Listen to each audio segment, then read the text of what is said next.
Баршаларыңызға сәлем, сіздермен бірге Ақтастархан YouTube арнасы. Бүгін біз сіздермен дәл осындай тещин язык жасайтын боламыз, бірақ ерекшелігі баклажаннан емес, кабачоктан. Видеоны соңына дейін көріңіздер.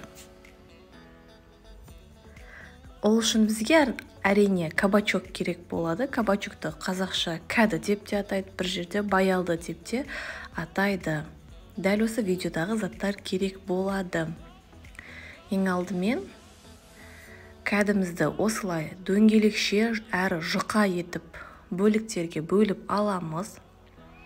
Дөңгелек етіп турауға болады, немесе ұзынша етіп турауға болады. Осылай дөңгелек етіп туразақ, арасына помидор қойған кезде негізі әдемі болып шыққандықтан біз осылай турадық. Міне дайын болған кәділерді ыдысқа салып, үстіне аздап тұз қосып, жақсылап араластырып аламыз. Барлық шетіне тұз тиіп жақсылап араласуы керек. Ендігі кезекте жұмыртқа. Осылай жұмыртқа қанша кәді пайдаланыңыз, соған байланысты жұмыртқаны жарып, онда жақсылап араластырып, кәділердің барлығын осы жұмыртқамызға батырып, одан кейін панировочный сухарий батырып жасасаңыздар қытырлақ әрі дәмді болады. Қалған кәділерді де дәл осылай қайталап барлығын дайындап шығамыз. Егер сіздерде ондай панировочный сухарий болмаса, оны қатқан нанды езіп қолдан жасауға да болады. Осылай сухариге батырған негізі дәмдірек, қытырлақ әрі қызғылт түсті болады. Міне барлығын дайындап алдық. Енді осыларды қуыруға жібереміз. Қызып тұрған майға барлығын біртіндеп салып қуырып аламыз. Кабачок өте тез піседі, әрі піскенде жұп-жұмсақ болады.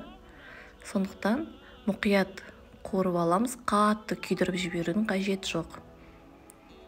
Көріп тұрғандарыңыздай осылай қытырлақ әрі қызғылт әдемі түске енді. Барлығын қуырып алдық. Міне дайын болғанда осылай болады. Ендігі кезекте соусын дайындаймыз. Ол үшін бізге чеснок қажет болады. Чеснокты осылай майда бөліктерге бөліп аламыз. Одан кейін аскөкті. Аскөктен бұл жерде біз көк пиязды пайдаландық. Сіздер оның орнына укроп немесе петрушка пайдалануға болады. Майонез қосамыз. Егер диетада болсаңыз, қаймақты қоссаңыз болады. Барлығын жақсылап араластырып аламыз. Помидорды да дөңгелек етіп, жұқа етіп турап шығамыз. Себебі бізде кабачок дөңгелек етіп туралғандықтан, оны да дәл осылай дөңгелек етіп тураймыз. Помидорымыз да дайын болды. Енді барлығын біртіндеп орналастырып шығамыз. Кабачок, оның үстіне соусымызды жағып, одан соң помидор, одан кейін осылай кабачок. Қалғандарында дәл осылай қайталап, барлығын дайындап шығамыз. Міне дайын болды. Қонақ келсе де, немесе үйде де өздеріңіз жасап жесеңіздер болады. Нағыз витаминдерге бай, пайдалы, жеңіл салат түрі болып табылады. Біздің каналымызда дәл осындай салаттардың видеолары бар. Көріп, тіркеліп алсаңыздар болады.